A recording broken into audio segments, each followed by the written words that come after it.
Si t'as pas le temps de lire les journaux pendant 30 minutes, t'es au bon endroit. Aujourd'hui, je te résume une info incroyable mais bien réelle. Une fatwa a été lancée contre Donald Trump. Oui, un appel religieux officiel à la mort d'un ancien président américain.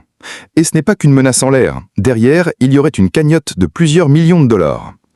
Tout commence après l'élimination du général iranien Qassem Soleimani en 2020 par les États-Unis. En réponse, deux grands ayatollahs iraniens publient une fatwa contre Donald Trump. La fatwa, elle émane de ces deux très hauts dignitaires religieux, le grand ayatollah Nasser Makarem Shirazi, suivi par le grand ayatollah Hossein Nouri Hamedani.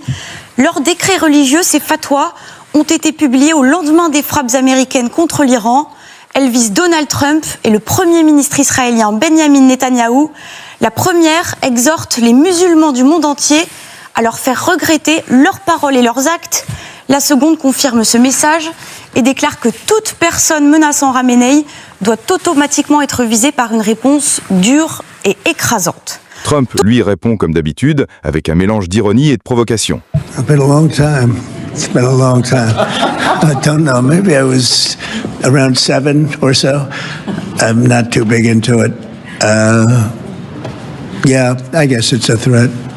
I'm not sure it's a threat, actually, but perhaps it is. Mais les spécialistes sont clairs. Il faut prendre ça très au sérieux. Une fatwa, ce n'est pas une blague. Elle n'a pas de date d'expiration.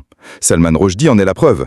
Visé en 1989, il a été agressé plus de 30 ans plus tard, en 2022, et il est aujourd'hui aveugle d'un œil. Une fatwa, ça suit la personne toute sa vie.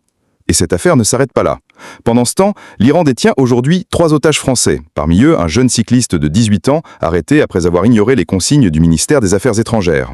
L'Iran utilise les otages comme levier de négociation et ça paralyse notre diplomatie.